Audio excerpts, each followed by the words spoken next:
마가복음 6장 45절부터 51절까지의 말씀 우리 함께 일어서서 한 절씩 교독하겠습니다. 마가복음 6장 45절부터 52절까지 말씀입니다. 예수께서 즉시 제자들을 재촉하사 자기가 무리를 보내는 동안에 배 타고 앞서 건너편 벳사다로 가게 하시고 그래서 장편하신 뒤에 기도하러 산으로 가시니라. 저물매 배는 바다 가운데 있고 예수께서는 홀로 무태에 계시다가 바람이 거스름으로 제자들이 힘겹게 무젓는 것을 보시고 밤 4경쯤에 바다 위로 걸어서 그들에게 오사 지나가려고 하시니 제자들이 그가 바다 위로 걸어오심을 보고 유령인가 하여 소리 지르니 그들이 다 예수를 보고 놀라니라. 이에 예수께서 곧 그들에게 말씀하여 이르시되 안심하라 내니 두려워하지 말라 하시고 배에 올라 그들에게 가시니 바람이 그치는지라 제자들이 마음에 심히 놀라니 이는 그들이 그 떡 떼시던 일을 깨닫지 못하고 오히려 그 마음이 둔하여졌음이로라. 아멘. 자리에 앉으시기 바랍니다.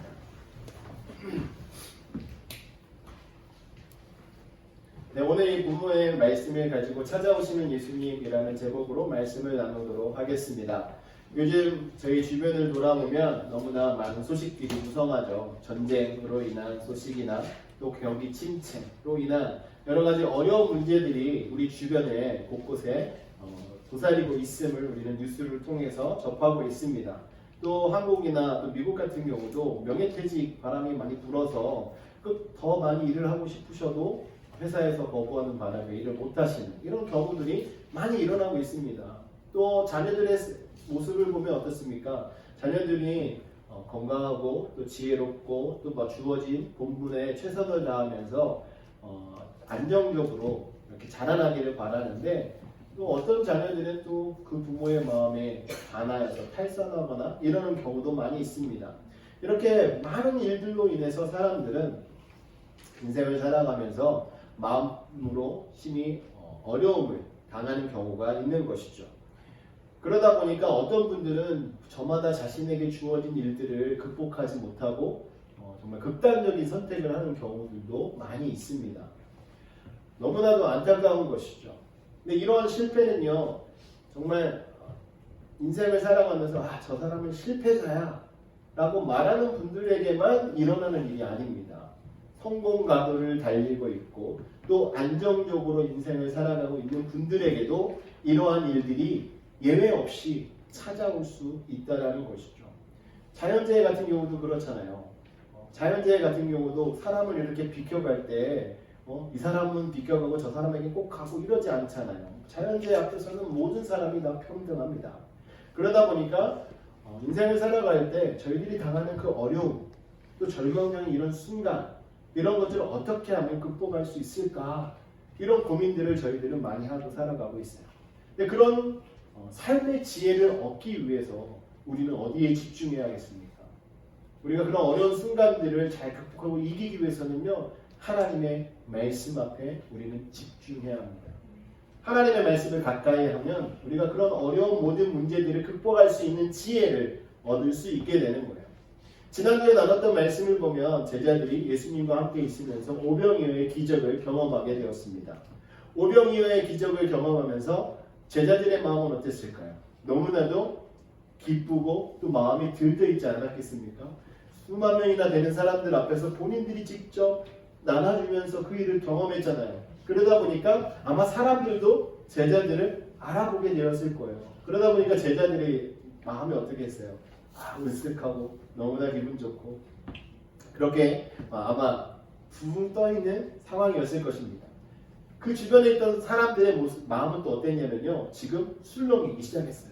자신들의 필요를 채워주니까 너무나도 신기하고 또 자신들의 어려운 문제를 예수님이 다 해결해 줄 수 있을 것 같은 거예요. 그래서 어떤 일이 일어나냐면 오늘 본문 말씀이 기록되는 마가복음의 사건에서는 기록되어 있지 않았지만 요한복음에 보면은 이렇게 기록합니다. 6장 14, 15절 보면 그 사람들이 예수께서 행하신 이 표적을 보고 말하되 이는 참으로 세상에 오실 그 선지자라 하더라. 그러므로 예수께서 그들이 와서 자기를 억지로 붙들어 임금으로 삼으려는 줄 아시고 다시 혼자 산으로 떠나가십니다. 예수님께서 이 오병이어의 기적 이후에 산으로 가신 이유는 사람들이 예수님을 왕으로 삼으려고 하는 이런 움직임들이 있으니까 그것을 아시고 사람들 곁을 떠나셨다라는 것입니다. 이 사람들은요, 예수님을 자신들의 경제적인 문제, 정치적인 문제를 해결해 주실 왕으로 삼으려고 했던 거예요. 그러니까 정치적인 메시아로 여겼던 것이죠. 예나 지금이나 자신의 먹을 것을 해결해 주면 최고로 생각을 합니다. 이 사람들 지금 해질 무렵이 되어서 배가 고플 때 그 먹을 것을 해결해 주니까 이제 예수님밖에 보이지 않는 거예요. 이 사람이면 되겠구나 라고 생각한 것입니다. 특별히 그 당시에는 로마의 식민 통치를 받던 시대 아니었겠습니까? 그러다 보니까 예수님의 이 능력은 사람들로 하여금 자신들의 왕으로 삼고 예수님과 함께 이 한 시대를 살아보면 어떨까라는 생각을 갖도록 만들었던 것이며, 그러나 예수님께서 이 땅에 오신 목적은 무엇입니까? 사람들에게 먹을 것을 해결해주고 정치적으로 자유를 허락해 주시기 위해서 오신 것이 아닙니다.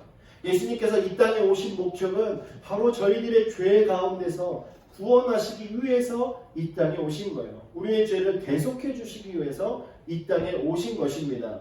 그렇기 때문에 예수님께서는 사람들의 그 생각과 움직임을 아시고 거기를 떠나 산으로 가셨던 것입니다. 산으로 가셔서 그냥 숨어 계셨던 것이 아니라 그곳에서 기도를 하셨잖아요. 예수님께서 그렇게 산에서 기도하실 때 어떤 기도를 하셨을까 생각해 보셨습니까? 아마도 예수님께서는요, 거기서 기도하실 때 하나님께, 하나님, 지금 이 사람들의 마음에 제가 동요하지 않도록 해주십시오. 아버지께서 저에게 주신 그 사명을 이룰 수 있도록 저에게 지혜를 주시고 힘을 주십시오. 이렇게 간구하는 기도를 하셨으리라고 저는 생각합니다. 그러니까 하나님께서 예수님을 이 땅에 보내셨을 때 주셨던 그 사명을 잊지 않고 예수님이 잘 감당할 수 있도록 예수님께서는 스스로 산에서 기도하시면서 자신을 바르게 하나님 앞에 세웠던 것입니다. 특별히 오늘 읽었던 이 본문 말씀은 이렇게 예수님께서 산으로 가신 이후에 일어난 일을 저희들에게 보여주고 있는 거예요. 오늘 이 말씀 속에서 저희들에게 주시는 교훈을 함께 나누면서 은혜를 나누도록 하겠습니다. 예수님께서 저희들에게 찾아오시는데요.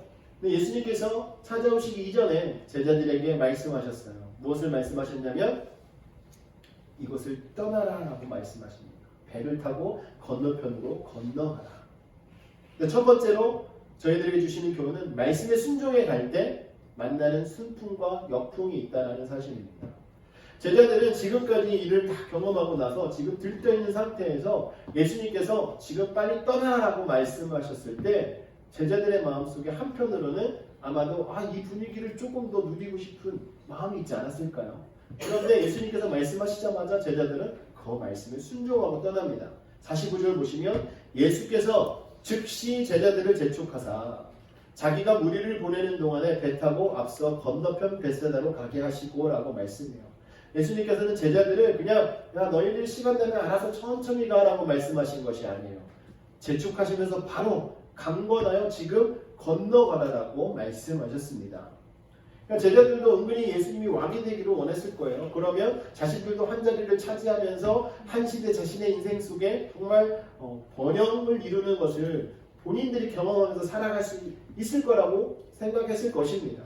그런데 예수님께서 그런 마음을 아시는지 제자들로 하여금 즉시 여기를 떠나라라고 이렇게 말씀을 하고 있어요.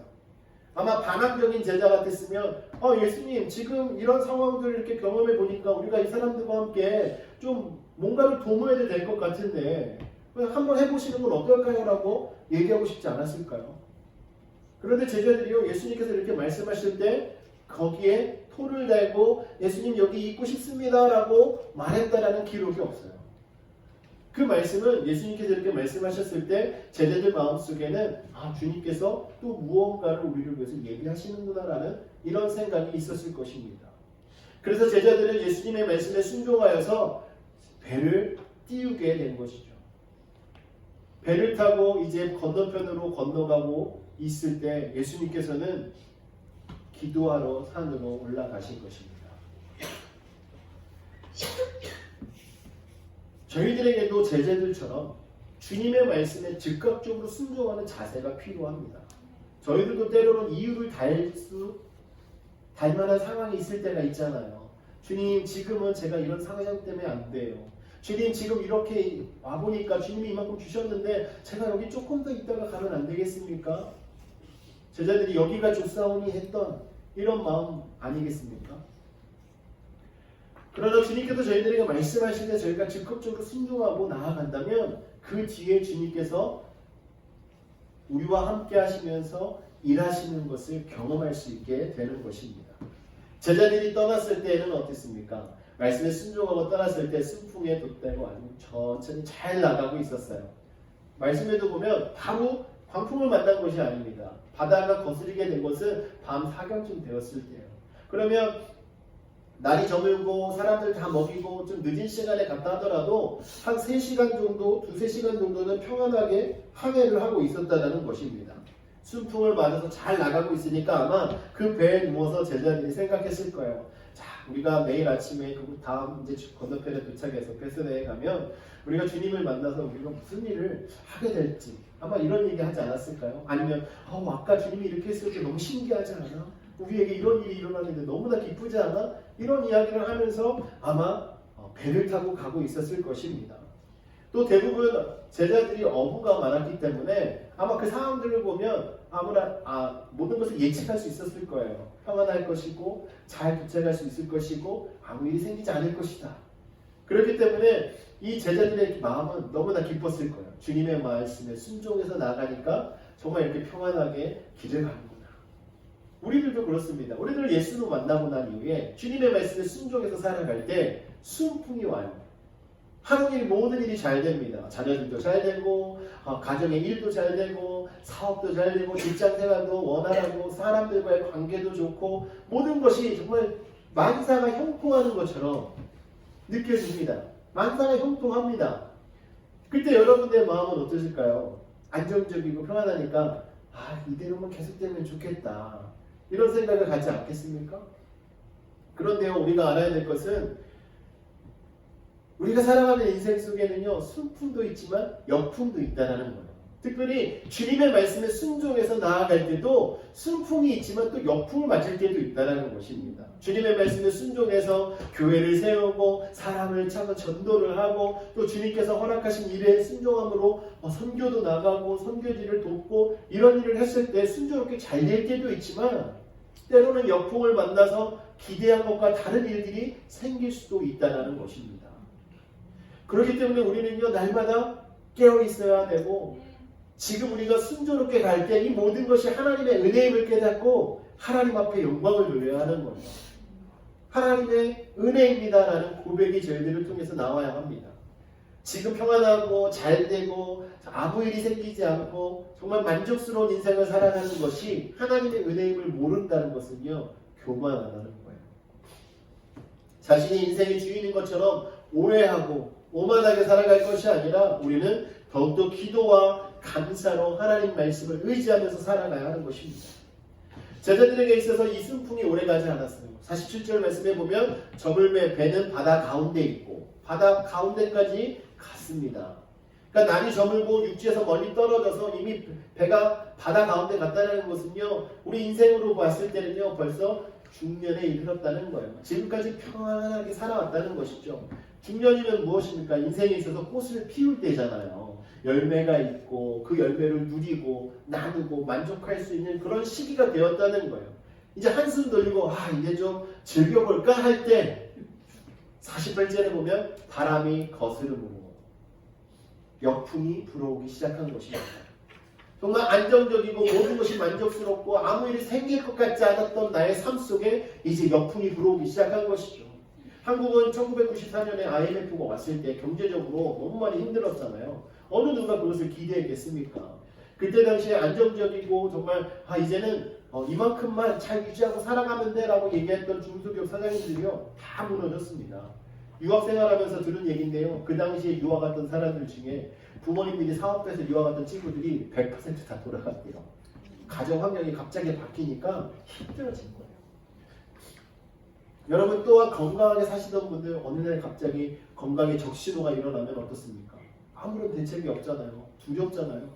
신앙생활도 마찬가지예요. 우리가 신앙생활을 잘하고 있는데 어느 날 갑자기 시험에 들거나 우리의 믿음이 연약해질 때 신앙생활에 역풍이 불어오게 되는 것입니다.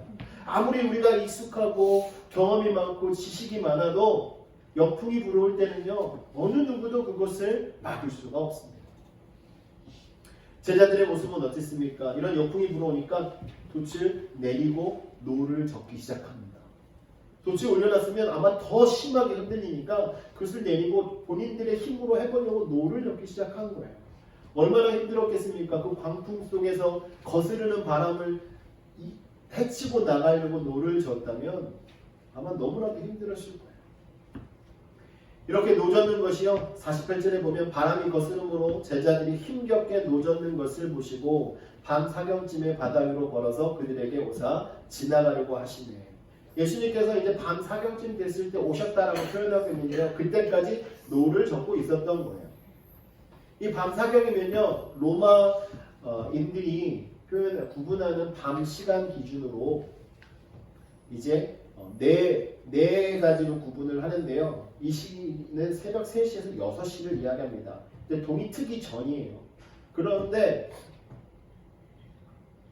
인생에 있어서 우리의 인생을 이렇게 볼 때 어느 정도 궤도가 지나서 이제 다시 해가 뜨는 그 찰나 뭔가 되려고 할 때, 그럴 때 우리들에게 생겨나는 이런 일들은요, 우리의 힘으로 아무도 할 수 없다는 거예요. 힘들게 노를 젓고 있을 때 주님이 오셨어요. 여러분, 우리가 힘들고 정말 왜 나에게 이런 일이 생겼지? 왜 나 혼자 이 일을 감당해야 되지? 나 혼자 힘을 쓰고 있는 그 순간 주님께서 여러분들에게 오신다는 거예요. 예수님 당시의 사람들은 예수를 믿는다는 이유만으로 로마인들에게 붙잡혀서 파형을 당하기도 하고 십자가형을 받기도 했습니다. 정말 하루아침에 가족을 잃어버리고 가진 것을 다 뺏겨버리는 일들이 일어났다는 것이죠. 그러니까 하나님을 믿으면서, 예수를 믿으면서 더 잘 돼야 되는데 잘 되지 않으니까 회의감을 갖는 이런 사람들도 있었습니다. 하지만 이런 역경으로 인하여서 우리의 믿음을 저버리고 돌아설 것이 아니라 이러한 역경을 우리는 뛰어넘는 자가 되어야 돼요. 성경에 보면 요셉 같은 경우도요, 정말 아버지의 사랑을 받고 색동저고리를 입고 지내던 그런 삶을 살아가다가 어느 날 갑자기 노예로 팔려가서 죽음의 위기를 맞이하는 상황이 이루어지게 되었습니다. 여러분, 얼마나 받아들이기 힘들고 어려웠겠습니까? 하지만 요셉은 그 역경을 지나갔고 이겨냈어요. 다윗도 골리앗을 물리치고 난 이후에 하루아침에 사람들의 인기를 얻게 되었습니다. 그로 인해서 어떻게 됐어요? 사울 왕에게 쫓기는 인생이 되지 않았습니까?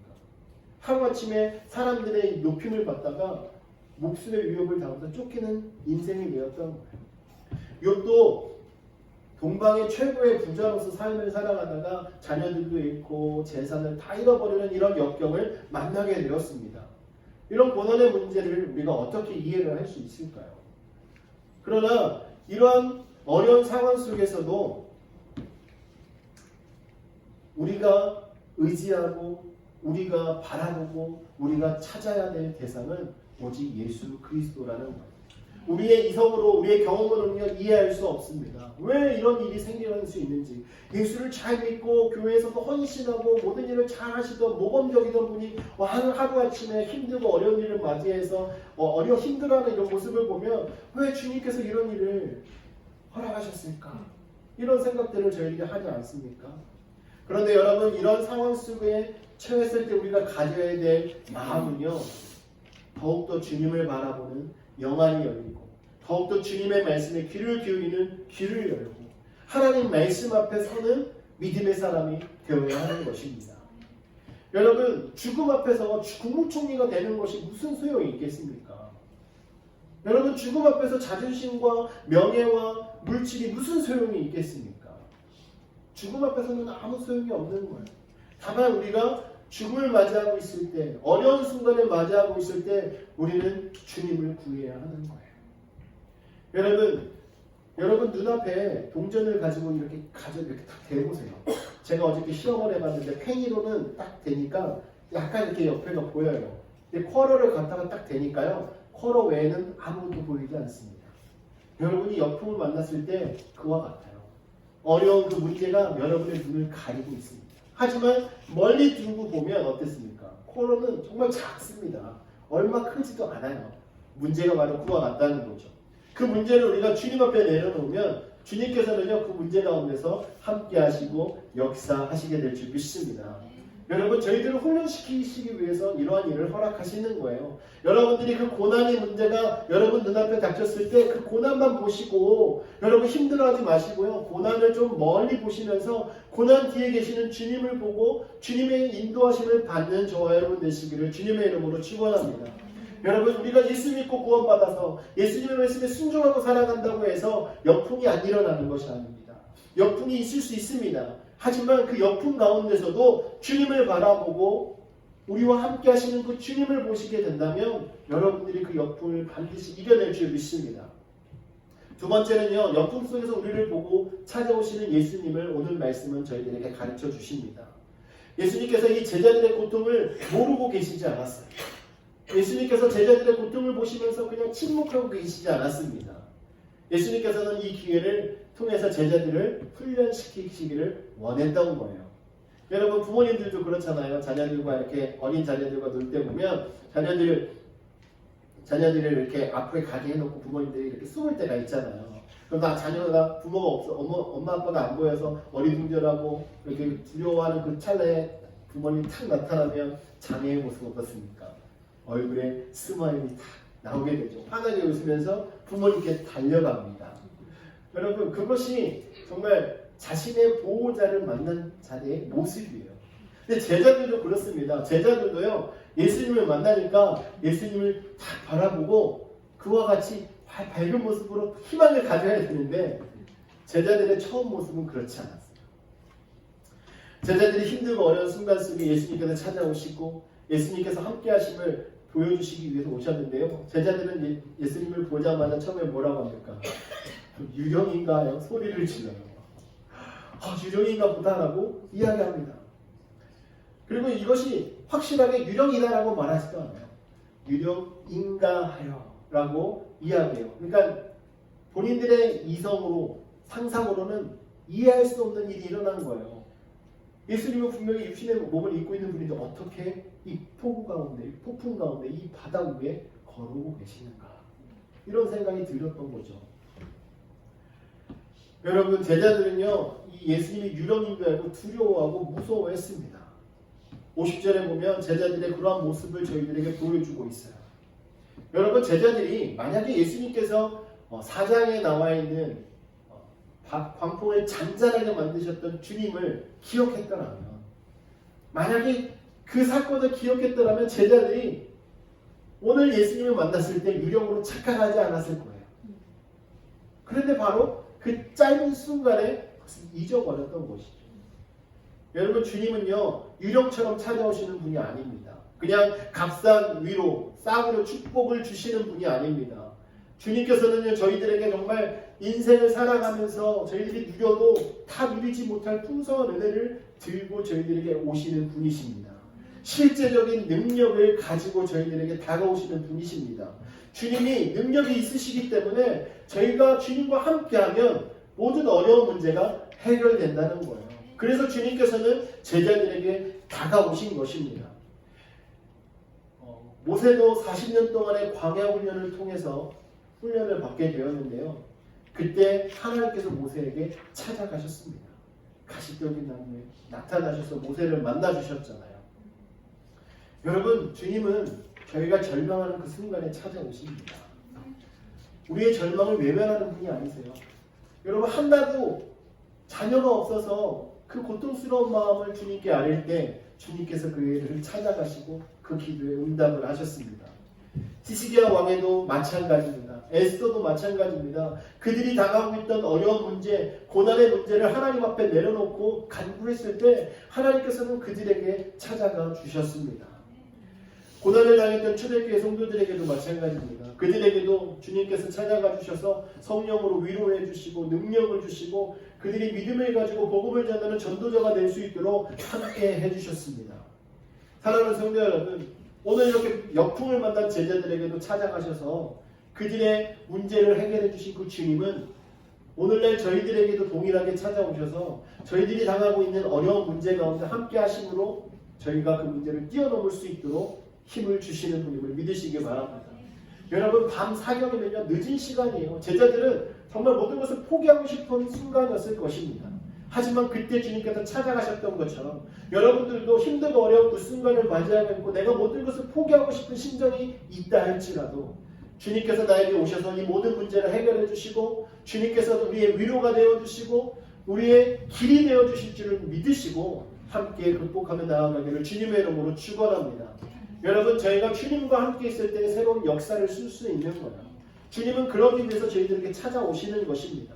한 영혼을 구원하시고 그 영혼들이 주님의 사랑 가운데서 은혜 가운데서 믿음을 가지고 잘 살아갈 수 있도록 언제나 우리와 함께 하시고 저희들에게 힘을 주시는 분임을 믿으시기 바랍니다.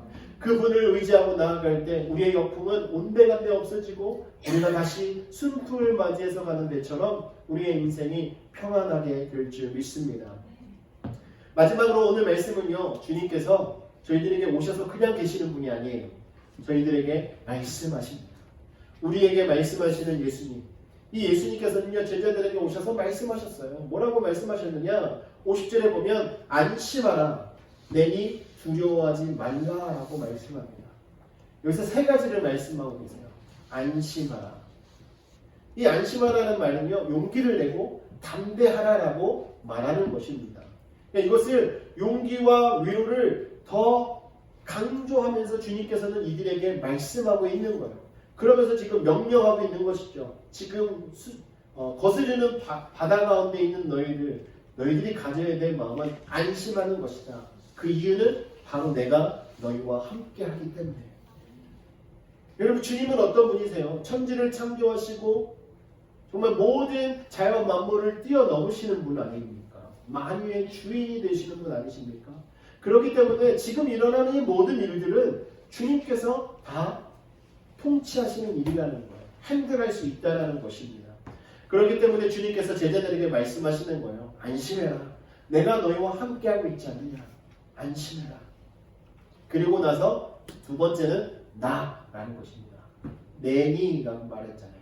나이니까 안심해라. 이 말은요. 제자들이 예수님을 보고 유령인가 하여 이렇게 우왕좌왕했던 이 모습을 예수님께서 보시고 말씀하는 거예요. 나 유령 아니야. 나 너희들이 알고 있는 그 예수다라고 말하는 것입니다.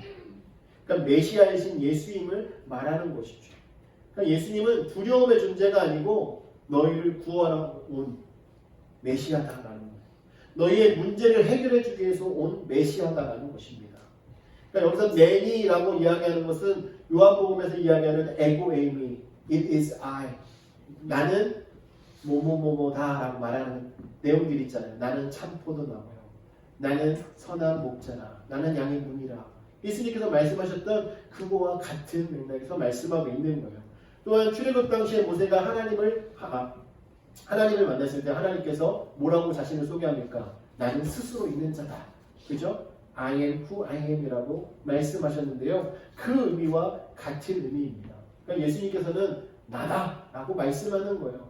나는 하나님의 현현으로서 예수님의 존재가 어떤 존재인지 그것을 지금 제자들에게 깨우쳐주고 있는 것입니다.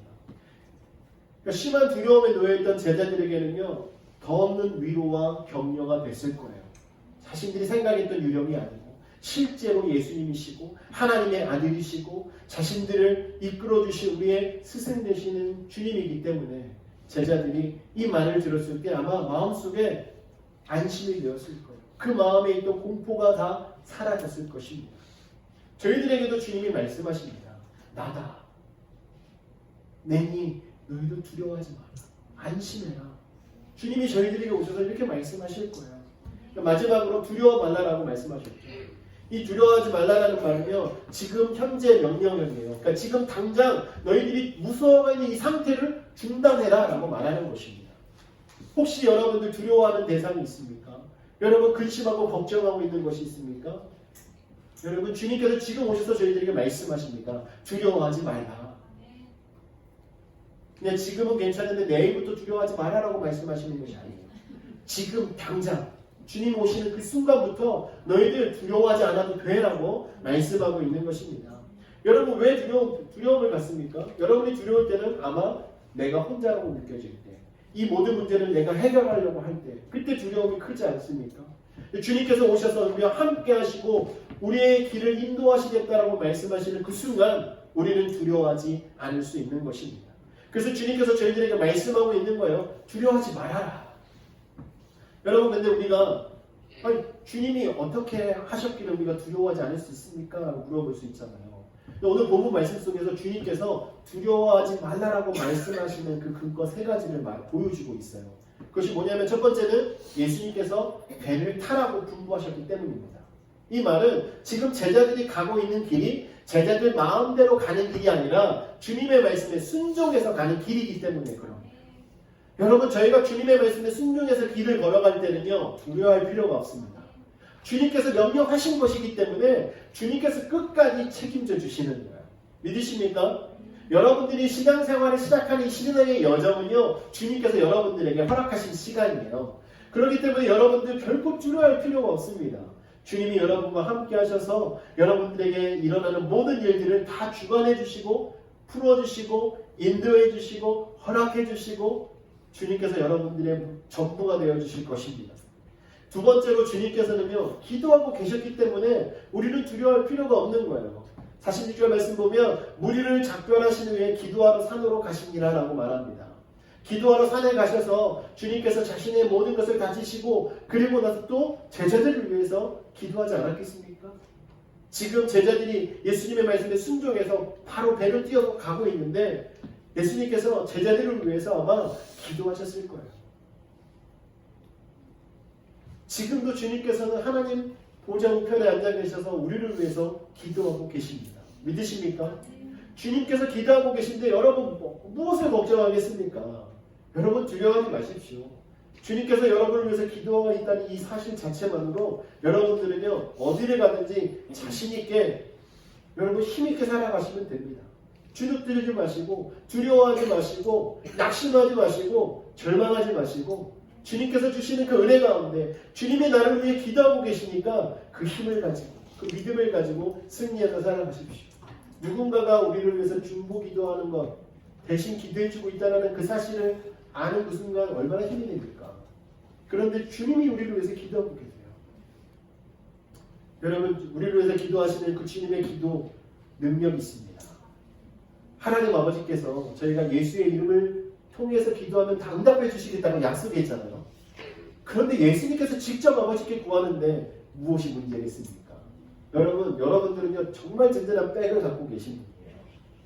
그리고 여러분 세 번째로 우리가 왜 두려워하지 말아야 하냐면요 예수님께서 풍랑 가운데도 찾아오셨기 때문에 그렇습니다. 48절 말씀에 밤 사경쯤에 바다 위로 걸어서 그들에게 오사 지나가려고 하시매 라고 말씀하시죠. 여러분 예수님께서는요 풍랑 속에 있는 제자들을 그냥 모른 척하고 놔두시지 않았어요.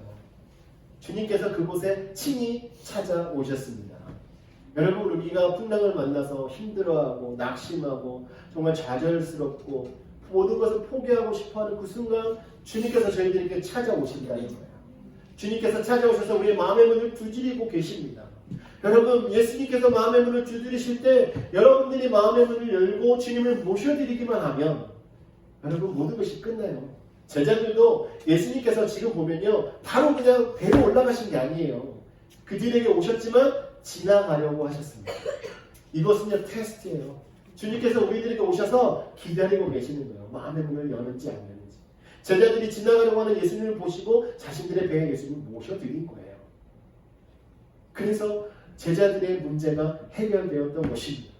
여러분도 여러분의 삶 속에 주님을 모셔드리십시오. 이미 주님은 여러분들에게 오셨습니다. 여러분들의 마음 문 앞에 서서 기다리고 계십니다.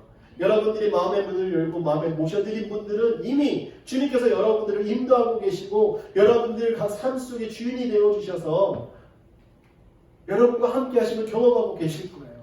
근데 아직 그렇지 못하다면 오늘 이 순간 우리의 마음의 문을 여시고 주님을 맞아들이시기 바랍니다. 그렇게 되는 순간 여러분의 역풍이 순풍으로 바뀌게 되는 놀라운 은혜를 입게 될 줄 믿습니다. 모든 것의 주인 되신 주님께서 여러분들과 함께 하셔서 그 모든 문제를 뛰어넘게 해주실 줄 믿습니다. 오늘 말씀을 정리합니다. 사랑하는 성도 여러분, 풍랑을 만난 제자들에게 주님께서 찾아오셨습니다. 이와 마찬가지로 풍랑을 만난 저희들에게도 주님께서는 찾아오십니다. 여러분, 풍랑을 만나더라도 결코 두려워하지 마십시오. 주님께서 말씀하세요. 내니 안심하고 두려워하지 마라. 두려워하지 마라. 주님이 우리와 함께 하시면 우리가 무엇을 두려워하겠습니까? 정말 이 세상의 유혹과 이 세상의 시험과 모든 풍파 이런 걸 바라보면 저희 혼자 것을 바라볼 때는 포기하고 싶고 그냥 넘어질 수밖에 없는 존재이지만 주님이 우리와 함께 하시기 때문에 그것을 믿음으로 나아가면 그 풍랑만 보이는 것이 아니라 그 풍랑을 덮고 계시는 주님을 볼 수 있게 되는 믿으시기 바랍니다. 그로 말미암아 우리는 승리하게 될 거예요. 제자들도 주님을 맞아들이고요. 무사히 바다를 건너갔습니다. 그 다음 사역을 이루어 가잖아요. 오늘 본문 말씀 뒤에 보면요. 도착해서 무엇을 합니까? 사람들의 병을 고치고 놀라운 역사를 일으키는 그 사역의 현장 속에서 제자들이 주님과 함께하는 것을 봅니다. 저희들도 그렇게 될 거예요. 저희들도 주님과 함께 우리를 찾아오신 그 주님과 함께 인생을 살아가시면 우리의 인생 속에서 일하시는 주님을 경험하게 될 것이고요. 저희들의 힘이 아닌 주님의 능력으로 이루시는 모든 일들을 우리는 경험하게 될 줄 믿습니다. 여러분, 오늘 이 말씀을 생각하시면서 기도하실 때 주님 저희들에게도 찾아오셔서 일하시는 그 주님을 경험하게 해 주십시오. 그렇게 일하고 계신 주님을 저희들이 경험할 수 있는 그 믿음을 주십시오. 저희들이 주님만을 신뢰하게 하여 주십시오. 저희들에게 주님께서 주시는 그 힘을 저희들이 의지해서 이 땅 가운데 있는 모든 어려움 속에서 승리하는 자들이 될 수 있도록 인도해달라고 함께 기도하시겠습니다.